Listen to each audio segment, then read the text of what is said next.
Ahora a escuchar la siguiente ponencia a cargo de la maestra Leticia Villalobos Sosa, quien tiene una licenciatura en Sociología de la Escuela Nacional de Estudios Profesionales de la UNAM, plantel Acatlán, y una maestría en Ciencias Sociales, también de la Facultad Latinoamericana de Ciencias Sociales, y tiene también una maestría en Psicoterapia Psicoanalítica del Centro Eleya, Actividades Psicológicas, Asociación Civil, y es psicoanalista del Círculo Psicoanalítico Mexicano, y muy conocida aquí en el instituto, también por muchos años de trabajo en la clínica y dando seminarios. Pues vamos a escuchar su ponencia, que va a tratar en torno al tema de la parentalidad. Vamos a darle la palabra a la maestra Leticia. Bueno, gracias. Leeré algunas partes para no aburrirlos de más con lo que yo traigo, y otras intentaré, digamos, convocarlos a que pensemos juntos algunas de las problemáticas actuales que tienen que ver con este asunto concebido desde un concepto nuevo que se llama parentalidad. Cuando digo nuevo, estamos hablando de los 80s, finales de los 70s, de los 80s, cuando fue necesario acuñar este concepto. Y este concepto, ya con mucha anticipación, había otros profesionales, no necesariamente del área de psicoanálisis, sino de otras disciplinas como la antropología y otras, digamos que habían ya acuñado conceptos varios, ¿no?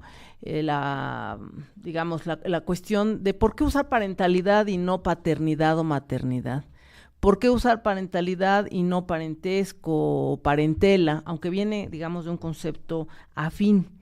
El concepto de parentalidad, cuando surge justamente como una cuestión necesaria, como un concepto que intenta explicar fenómenos novedosos propios de finales, digamos, mediados del siglo pasado, del siglo XX, y sin duda muy novedosos a partir de este siglo XXI que estamos viviendo. ¿Cuáles son los aportes? ¿Qué es lo que hace distintivo entonces de esta noción? Una de las cosas es que pone énfasis en el asunto de que la pregunta en el fondo es ¿quién es el padre y quién es la madre? Ante las nuevas conformaciones parentales, ante las nuevas conformaciones de familias, donde encontramos todo el tiempo en la clínica, en la sociedad, familias que están constituidas de diversas maneras, siempre ha sido así, digamos. No es que antes había un modelo de un solo tipo de familia, pero hoy las modalidades son muy específicas. Digamos, antes la familia extensa suponía, ¿no?, un poco en esta visión de la familia extensa y rural, que convivían simultáneamente varias generaciones a la vez. Y esta convivencia de varias generaciones hacía que se distribuyera de alguna manera las funciones, y muchas veces distintos miembros de esa familia ocupaban los lugares para ejercer esas funciones. Así podía ser el abuelo, podían ser los tíos, un primo mayor, en fin. Cada vez esta situación llevó, digamos, a partir decíamos, de una serie de elementos como la entrada de las mujeres a trabajar, como la industrialización, y más recientemente como estos grandes procesos de desarrollo tecnológico y de comunicación, llevó a la presencia de un tipo de familias que hoy la tenemos muy a la orden del día. Es decir, no hay, y esta es toda una discusión, ¿no?, por supuesto, bueno, en algunos sectores, un tipo de familia, y a partir de ahí, a partir de ese modelo, pensar que todo lo que no se ajusta a ese tipo de familia es anormal o disfuncional, o son familias que están incompletas. No, hay una diversidad de familias, y en estas modalidades que decíamos aparecen familias uniparentales, ¿no? Donde está a la cabeza mayormente la madre, pero en algunos casos aparece el padre como la cabeza de esa familia y los hijos, ¿no? Familias prácticamente rotas, ¿no? A partir de un gran incremento también de los divorcios y de las separaciones y de la posibilidad de rehacerse, digamos, como familia. Por tanto, familias recompuestas, esto es, familias donde los hijos las familias están formadas por hijos de la madre, algunos, ¿no? Hijos en común, o donde el padre también trae hijos a cuenta, y todas estas situaciones, digamos, bueno, familias homoparentales, ya más recientemente, familias donde la característica es que son familias de migrantes, por ejemplo, moverse a ámbitos donde la cultura, la lengua es radicalmente distinto. Entonces, vamos a encontrar una serie de fenómenos, de nuevas modalidades, que nos permiten, entonces, replantearnos una serie de conceptos. El concepto de maternaje o de paternaje no permitía, digamos, circunscribir, o de parentela, digamos, no permite. Por un lado está la cuestión de que el padre o la madre no es no es solo, vamos a poner, no es solo ni únicamente aquel que se define consanguíneamente. Entonces, esto hace una característica distintiva de las otras especies de animales, es decir, hay la reproducción biológica, esta cuestión de quién es el padre, quién es la madre, quién es el hijo. Bueno, en épocas antiguas, pues como se decía, la única que podía constatar esa consanguinidad era la madre, el padre no, y en ese sentido, digamos que el lazo filial estaba armado en buena medida en función de quién era quien había aportado, digamos, la carga genética, quién era el reproductor, ¿no? En ese sentido. Sin embargo, vemos que en estas composiciones, en estos entramados familiares, quienes hacen estas funciones no siempre son ni la madre biológica ni el padre biológico. Encontramos de manera emergente otras figuras que van haciendo esta función. Bueno, no vayamos a más. En las familias donde los padres son adoptivos, donde los hijos son adoptivos, donde hay un apoyo para procrear hijos con asistencia médica, donde hay donación de espermatozoides, donde hay donación de óvulos, donde hay úteros prestados, ahí la pregunta es pertinente. ¿Quién es la madre? ¿Quién es el padre? Este concepto planteará que viene en buena medida de un autor psicoanalista francés, Le Bourdieu, que estaría planteando que es en función de promover una triada, digamos, de garantizar una triada en el entorno familiar que permita aclarar, ¿no?, y posicionar a cada uno de los miembros en un lugar y en funciones varias.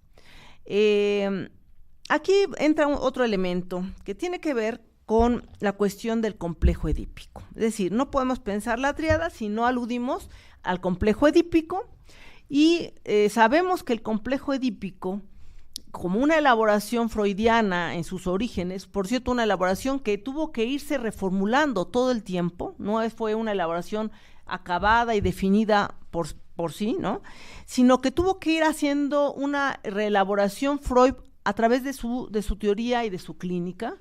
Por mucho tiempo fue haciendo ajustes importantes y rectificaciones importantes.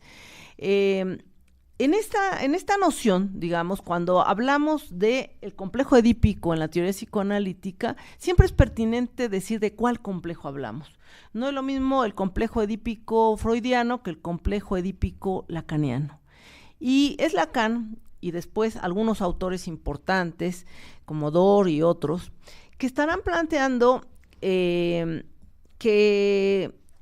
estarán, digamos, echando luz sobre un asunto que tiene que ver con lo que ellos nombraron la función paterna, y que a veces indistintamente se usa con una serie de conceptos, por cierto, muy complejos, que aluden, digamos, a la función paterna, a la metáfora del padre, ¿no?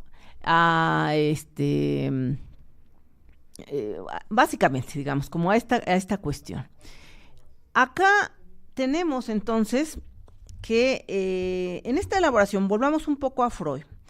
Freud, en su propuesta edípica, estos ajustes que fue haciendo nos permitieron complejizar la manera en cómo él explicaba el complejo edípico, que no tenía que ver solamente con los afectos hostiles y amorosos que los hijos dirigían hacia los padres, sino también en el sentido contrario, digamos, en los afectos y emociones que los padres dirigían a estos hijos.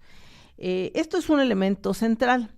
Cuando otros psicoanalistas, y Freud aquí, hacía como una especie de, no era tan claro en cuanto a si en ese complejo edípico, quien hacía la función del padre o la función de la madre, era prácticamente quien encarnaba a la persona de la madre y del padre.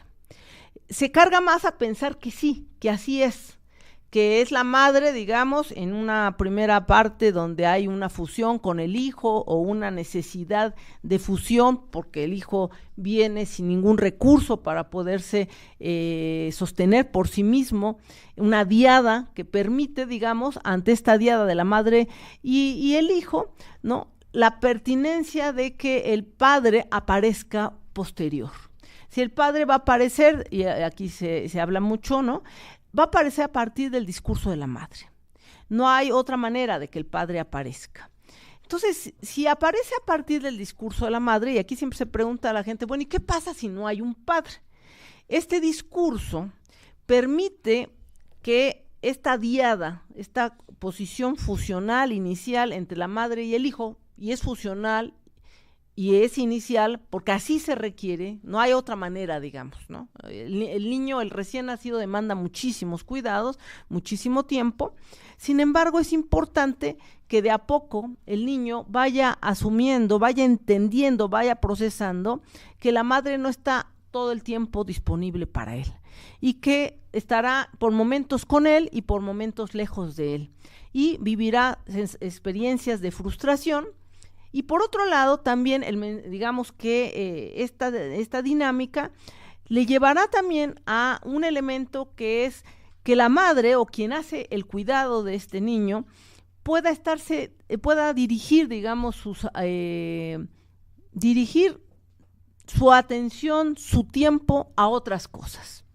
Cuando se pregunta en forma de inquietud, ¿qué sucede cuando no hay un padre? Que, por cierto, en las familias mexicanas esto es muy común, digamos, hay un padre biológico, pero no un padre que esté ahí físicamente, ni un padre que haga funciones.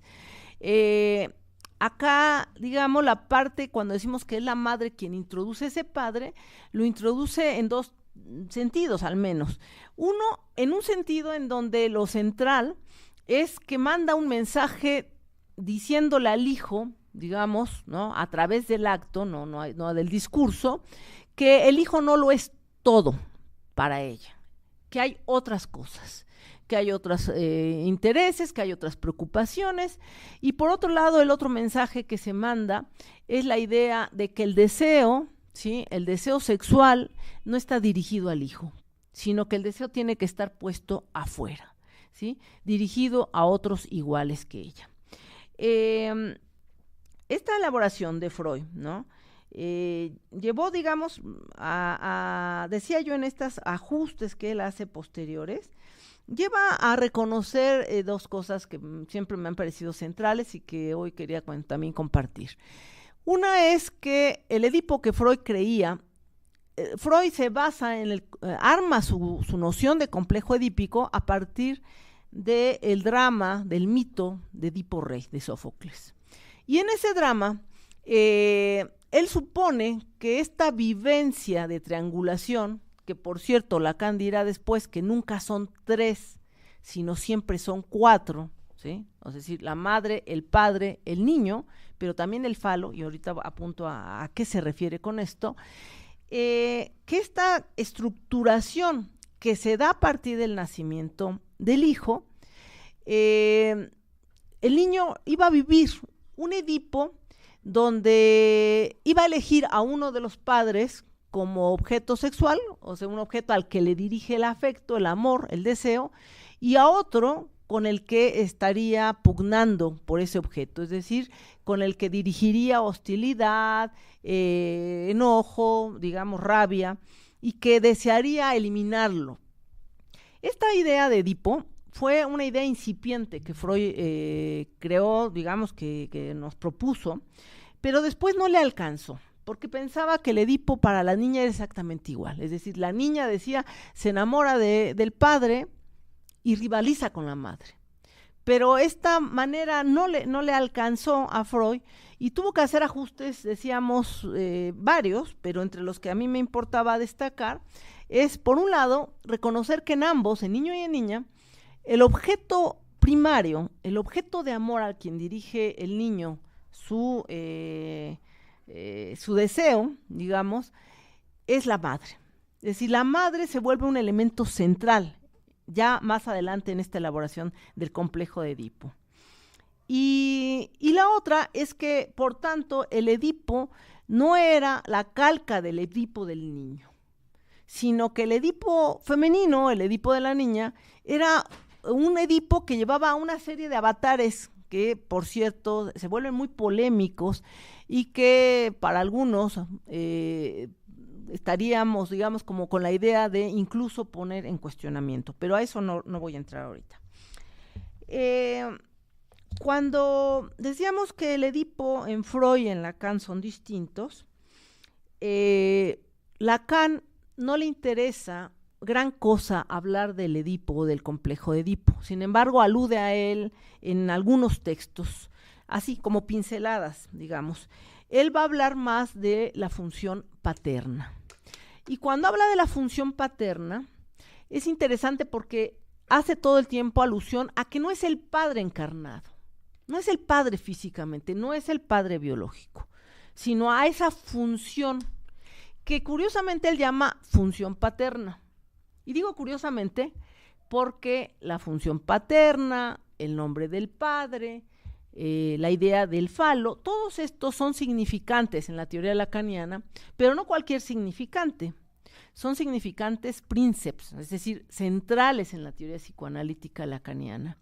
Y están cargados, y creo que aquí vale la pena aceptar que desde la crítica de otras posiciones psicoanalíticas, muchas veces de psicoanalistas feministas y otras desde otras disciplinas, dirán que esta manera de enunciar el nombre del padre o la metáfora paterna o incluso la idea del falo, tienen un sesgo un tanto patriarcal, un tanto falocrático, donde digamos, este significante como función paterna no tiene su correspondiente, es decir, en la teoría lacaniana no hay una función materna, no hay una metáfora materna, ¿sí? La parte que yo quiero destacar, porque insisto, es una elaboración compleja para este tema, es que en la medida en que Lacan abre la posibilidad de decir que no es el padre encarnado, sino la función que podría ser, pero es una función, decía yo, como un significante central de la estructuración psíquica del niño. Es la introducción, ¿sí?, del orden simbólico a la dinámica del niño, de lo parental, de la dinámica que va a establecer con los adultos que tiene ahí a la mano.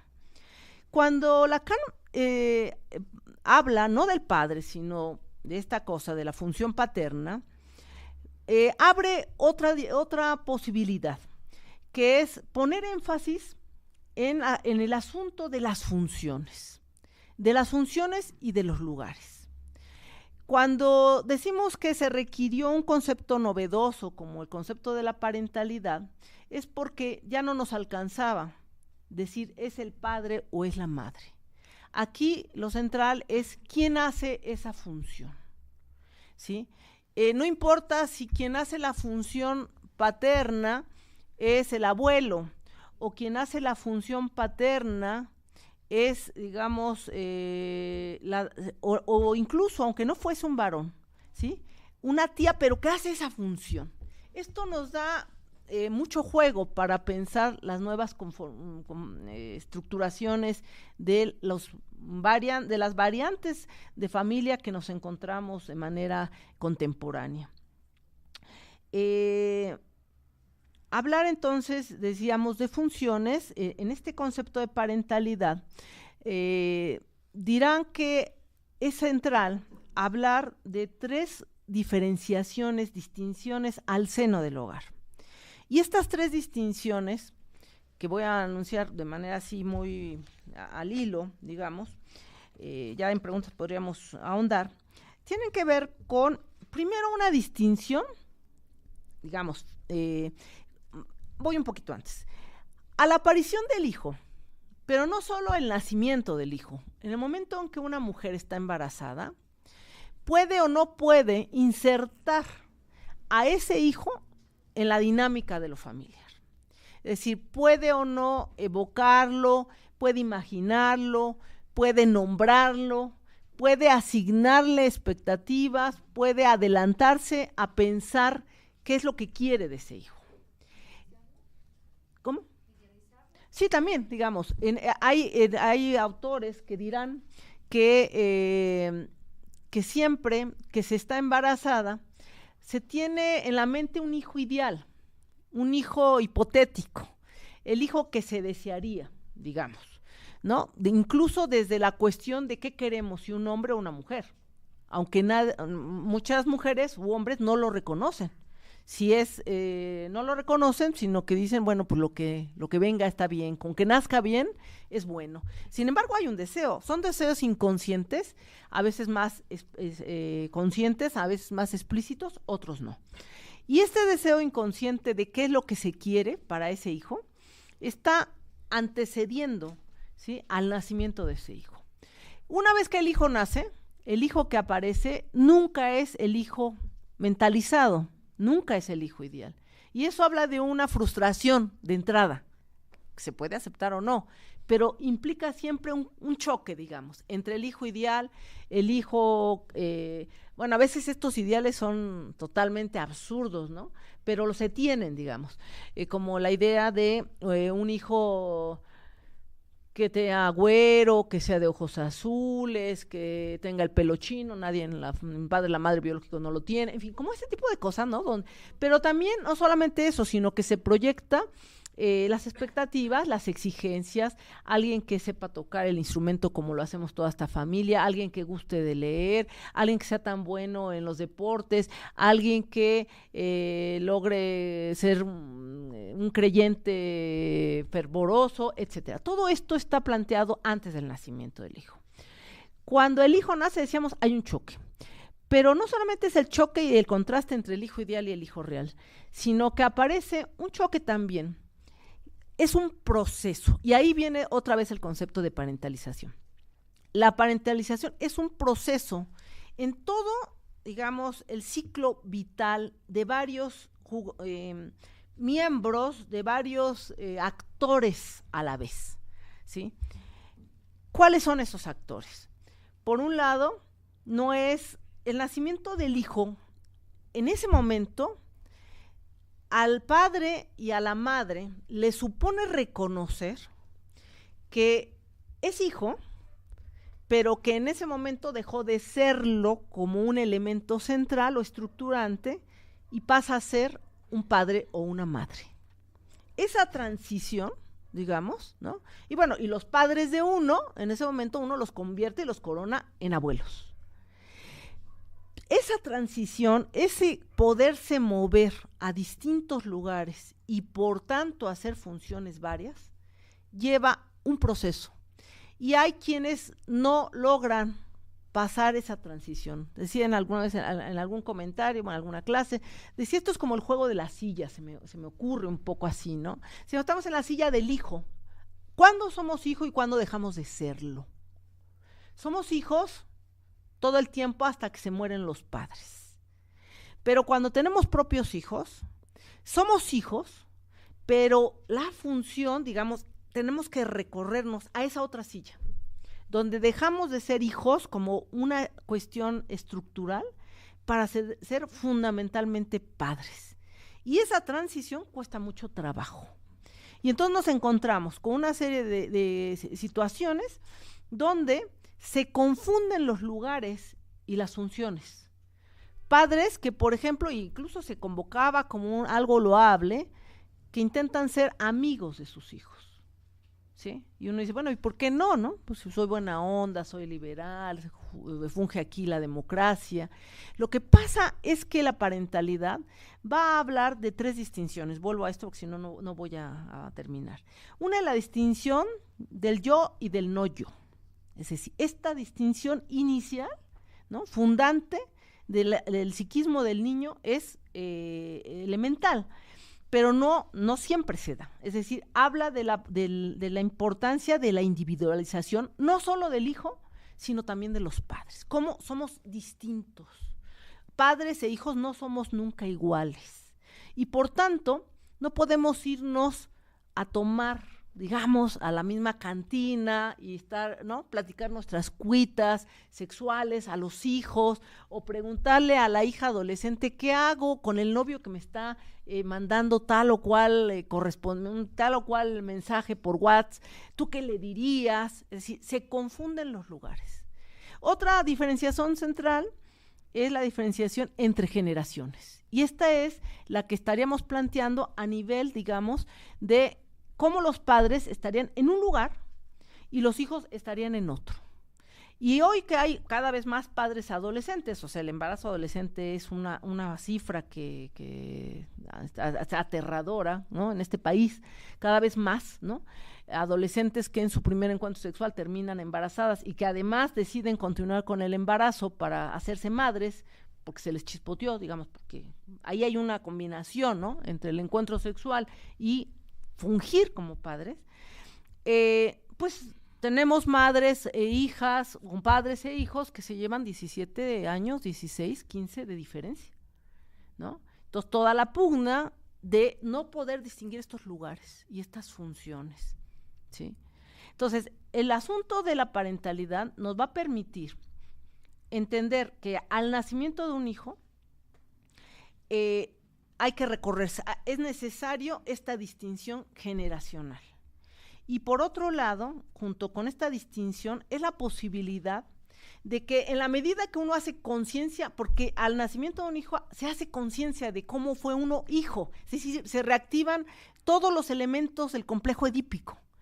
¿Cómo fui yo de niño? ¿Qué tanto me atendieron? ¿Con quién, qué tanto fui vista? ¿Qué tanto fui acogida, sostenida, el holding, ¿no? ¿Qué tanto fui sostenida? Eso reaparece al nacimiento de un hijo. Entonces, me ubico como hijo sabiendo cuál es esa herencia de la generación que me antecede, y al mismo tiempo procuro, ¿no?, todas las, hago, digamos, y ahí es la parte que también decía importante, hago todas las funciones que tendría que hacer un padre o una madre para que ese hijo pueda lograr su lugar, digamos, su función, ¿sí? Otra de las distinciones, son 3, es la identidad sexual. Esto es de alguna manera la prohibición del incesto, donde se plantearía que no podemos cohabitar ni cruzar esa línea entre padres e hijos, o incluso entre adultos e hijos. Hoy los matrimonios de hombres, ¿no?, de 40 años con chicas de 14, ¿no? Es decir, o al revés, ¿no?, también se da, pero menos, es toda esta confusión. Y esos son los problemas que creo que hay que atender y de los cuales todavía estamos en pañales, en el sentido de capacitar al personal y capacitarnos nosotros como los profesionistas que estamos atendiendo estas problemáticas, pero al mismo tiempo poderles dar herramientas a los padres, no en un lugar donde es uno quien sabe qué hacer. No es el experto que le va a decir a un padre o una madre qué tiene que hacer, sino en poder identificar si hay esta confusión de lugares, de generaciones, de funciones.